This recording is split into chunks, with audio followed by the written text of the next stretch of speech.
तो आप ये कबूल कर लें कि आपके प्रधानमंत्री जी कमजोर हैं, और अगर आप ये मानते हैं कि आपके प्रधानमंत्री की छाती 56 इंच की है तो उस 56 इंच के व्यक्ति से कहिए कि हमारी इस मांग को 90वीं अनुसूची के अंदर डाल के हमें हमारा अधिकार दे। ये कौम अपनी मांग के लिए या तो मर जाएगी या मार देगी, लेकिन अब इनके सामने हाथ नहीं फैलाएगी। अगर अब भी मौका है, आज सत्ता आपके पास है, कलम आपके पास है, कुर्सी आपके पास है, पावर आपके पास है, हमारा अधिकार हमारे को दे दो।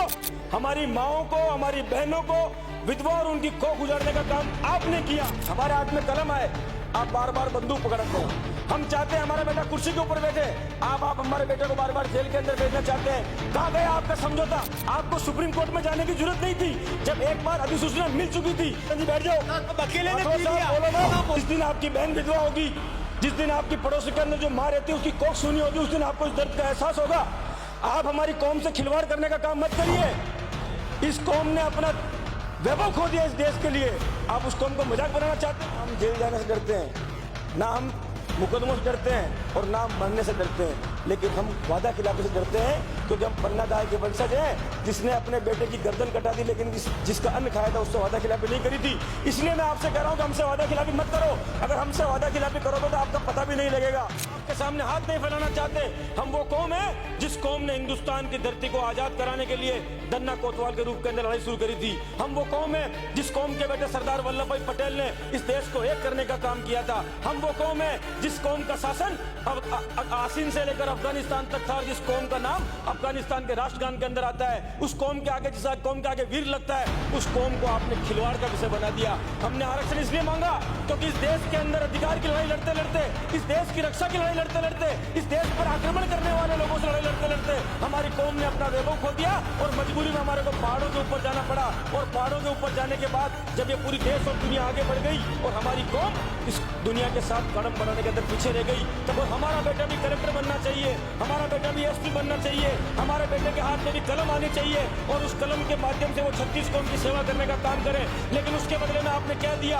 आपने हमारी खून से धरती को लाल कर दिया। कानून, कोई भी संविधान और कोई भी कोर्ट और ये पूरा तंत्र जनता की सेवा के लिए बना हुआ है। मानव से ऊपर कोई तंत्र नहीं है, और वो मानव आपसे आज न्याय मांगता है। अगर हमारे को देना है तो ओबीसी के अंदर 5% आरक्षण दीजिए वर्गीकरण कर कर, क्योंकि 5 जातियों की संख्या 8% से ज्यादा होती है। हमारी कौम को आप अगर इस तरह दर दर की ठोकर खिलाना चाहते हो तो हमें आपके आरक्षण की भीख नहीं चाहिए। अगर आपके दिमाग में ये गुमान हो कि हम आपके सामने याचना करेंगे या सिर्फ राजस्थान के अंदर पटरियां उखाड़ेंगे, तो इस बात को याद रखना, हमने 72 आदमियों ने अपनी जान दी है। जरूरत पड़ेगी तो 720 हमारे सिर खत्म नहीं होंगे, लेकिन आपके हथियार खत्म हो जाएंगे। इस कौम के साथ अन्याय करना बंद कर दीजिए। मैं आपसे मांग करता हूँ, किसने कहा आपको कि सुप्रीम कोर्ट के अंदर ले जाकर आप एसएलपी लगाइए? अगर आपका मन साफ था तो जिस अधिसूचना से पिछली सरकार 1% का फायदा हमारे को दे रही थी, वो 1% का फायदा आप लगातार देते रहते तो मेरी कौम को आपके सामने हाथ नहीं फैलाना पड़ता। हमारा नौजवान बच्चा आज नौकरी करना चाहता है। 1252 की आप बात करते हैं, कभी कांग्रेस तारीफ करती है, कभी बीजेपी तारीफ करती है। इस कौम के साथ आप कब तक अन्याय करते रहेंगे? कब तक हमारे खून से राजस्थान की धरती के ऊपर आप होली खेलते रहेंगे? मैं आपसे कहना चाहता हूँ, हमको अगर देना है, अगर आपके मन में संविधान के अंदर रह के काम आप कभी बार बार अटका देते हैं कि इस देश के संविधान के अंदर 50% से ज्यादा आरक्षण नहीं दे सकते। इस प्रदेश के अंदर और भी प्रदेश है जिनके अंदर 50% की सीमा को उन्होंने लांघा है। बार आप कभी कह देते हैं कि 90वीं अनुसूची के अंदर जब लोकसभा और राज्यसभा किसी बात को पारित कर देगी, जब पूरा देश किसी एक बात के लिए एकमत हो जाएगा, तो कोई ऐसी अनुसूची नहीं है जिसके अंदर परिवर्तन नहीं हो सकता। अगर आपका मन साफ है, अगर आप गुजरों को आरक्षण देना चाहते हैं, अगर आप ये चाहते हैं कि हमें सिर्फ वोट बैंक नहीं बनाया जाए, तो आप लोग हमारी कौम के बच्चों को आरक्षण देने के लिए हमारे इस आरक्षण को 90वीं अनुसूची के अंदर डलवाइए। और मैं आपसे मांग करता हूँ सदन के अंदर, और ये मांग सिर्फ कांग्रेस बीजेपी के राज में नहीं, मैंने कांग्रेस के राज के अंदर भी भिलवाड़ा की धरती के ऊपर आंदोलन किए थे, और वो आंदोलन के मुकदमे आज भी हमारे ऊपर चल रहे हैं। आप हमको 50% के अंदर आरक्षण क्यों नहीं देना चाहते?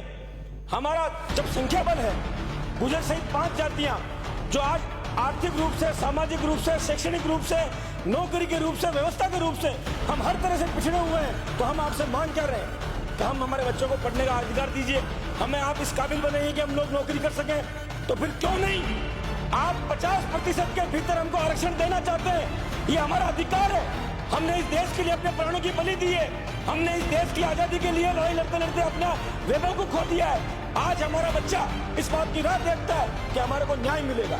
आपने हमारे खून से इस धरती को लाल किया, इसलिए मैं हमसे आपको सभापति महोदय आपके माध्यम से इस सरकार के कानून के अंदर मैं ये बात डालना चाहता हूँ कि आपने जब वादा किया था कि एसबीसी के माध्यम से जो 5% आरक्षण मिलेगा और जो भर्तियां आपने निकाली, उन भर्तियां आज भी प्रक्रियाधीन है। उन प्रक्रियाधीन भर्तियों के अंदर हमारे बच्चों को आप 1% आरक्षण क्यों नहीं देना चाहते हैं?